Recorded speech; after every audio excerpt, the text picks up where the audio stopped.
Car Hariom. देखिए, जीवन में कोई भी चीज प्राप्त करने की जो इच्छा होती है वो सर्वप्रथम मन में जन्म लेता है। ये मन जो है काल पुरुष की कुंडली का चंद्रमा कहा गया। काल पुरुष विष्णु भगवान को कहे गए हैं। पुरुष सूक्त जो ऋग्वेद में उल्लिखित है उसमें कहा गया है कि चंद्र मनसो जात का, चंद्रमा जातक का मन होता। आपका मन, मेरा मन चंद्रमा है। चंद्रमा के कई नाम, शशि, निशिकांत, निशाकांत, रात्रिराज, रजनीकांत, बहुत सारे नाम हैं उनके। हीरो है भाई रजनीकांत। चंद्रमा ही एक्चुअली में इस संसार का हीरो है, क्योंकि आपके शरीर में जो जल तत्व है उसके भी वो स्वामी हैं। शरीर में 72% पानी ही है और आपका शरीर बिना पानी का रह नहीं सकता, जीवन है वही। तो चंद्रमा आपके जीवन में इतनी महत्वपूर्ण भूमिका निभाता है, इतनी महत्वपूर्ण क्या, वही भूमिका ही निभाता है। अगर आप चंद्रमा यानी मन से अलग हो गए तो आप साधु हो गए, बैरागी हो गए, फिर आपको संसार से क्या लेना देना। क्योंकि जो भी चीज़ प्राप्त करने की इच्छा है, हमें गाड़ी चाहिए वो मन में उत्पन्न होगा, हमें अच्छी पत्नी चाहिए मन में उत्पन्न होगा, बड़ा घर चाहिए वो भी मन में उत्पन्न होगा, संतान मेरा राजा हो जाए, आईएएस हो जाए, डॉक्टर हो जाए, जितनी भी चीजें हैं, वस्तु है, इच्छाएं हैं, वो मन में उत्पन्न होती है। और मन चंद्रमा है। मन का बहुत नाम, मन्ना डे, चंद्रमा का ही नाम है मन्ना। मून, मन, मन सुख, मन में सुख है तो मन सुख नाम। मतलब चंद्रमा के डोमेन में ही सारी चीजें आ जाती है। क्यों? क्योंकि सारा चीज मन में उत्पन्न होता है।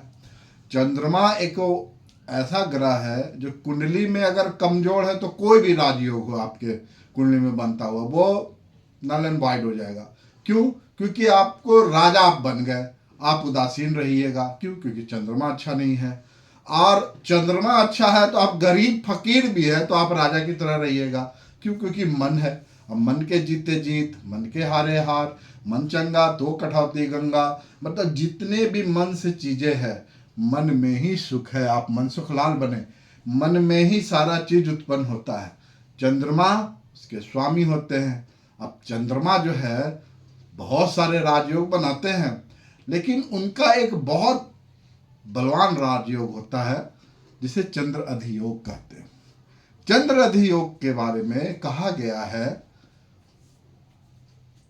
सौम्य अरि इंदोर धून सडरुंद्र सन अस्थिर दुर्लग्न आप सन स्थितेर वाधि योगा। अर्थात सौम्य ग्रह जितने भी हैं, अर्थात गुरु, बुध, शुक्र, अगर चंद्रमा से छठे अरि भाव, सात में पत्नी भाव, दारा भाव और आठ में रंध्र भाव, यानी 6, 7, 8, ये भाव की बात नहीं बोल रहे हैं, ये गौर कीजिएगा ना। चंद्रमा से जैसे भी हो, चंद्रमा से छठे, सातवें, आठवें में अगर शुभ ग्रह है, अर्थात बुध, शुक्र, गुरु, ये किसी भी तरीके से बैठ गए, चंद्र अधियोग होता है। इस तरह से भी हो सकता है, चंद्रमा लग्न में, बुध छठे, सातवें में सामने शुक्र, आठवें गुरु, ये भी चंद्र अधियोग है। चंद्रमा चौथे, गुरु नौवें, 10वें में शुक्र, 11वें बुध, ये भी चंद्र अधियोग है। चंद्रमा 7 में, गुरु लग्न में, शुक्र 8 में, 12 में और गुरु दूसरी, यानी चंद्रमा से 6, 7, 8 में अगर सौम्य ग्रह है, बुध पहले हो, शुक्र बाद में हो, गुरु पहले हो, मतलब वो मायने नहीं रखता। मायने ये रखता ये योग में कि चंद्रमा से छठे, सातवें, आठवें शुभ ग्रह हो। बहुत सुंदर फल होता है इसका। कहते हैं ऋषि कि जातक नेता, मंत्री, भूपति, इसके साथ साथ ख्यात भी, मतलब विख्यात, श्रीमान मतलब लक्ष्मी से युक्त, दीर्घजीवी भी और मनस्वी भी, मतलब सारा चीज जो इस संसार में रहने के लिए, नाम के लिए चाहिए, संसार में रमने के लिए, ठीक है, चंद्रमा ही रमने देगा आपको। चंद्रमा अगर बलवान है, फाके में भी मजा है, और चंद्रमा कमजोर है तो 28, 56 भोग में भी मजा नहीं आएगा। ये चंद्रमा से बनने वाला ये अधियोग अगर आपकी कुंडली में या किसी परिवार के सदस्य के भी कुंडली में है, वो पूरे परिवार को तार देगा। इतना मजबूत योग होता है चंद्र अधियोग। अगर बनते हैं कुंडली में। क्यों? क्योंकि चंद्रमा पे शुभ ग्रह का प्रभाव आ रहा है। बुध बुद्धिमानी का, गुरु ज्ञान का, शुक्र ऐश्वर्य का, वो मन कितना उन्नत होगा जहाँ ज्ञान भी है, विवेक भी है, सुख भी है, सुविधा भी है। तो ये योग आपको बहुत सुंदर फल करता है।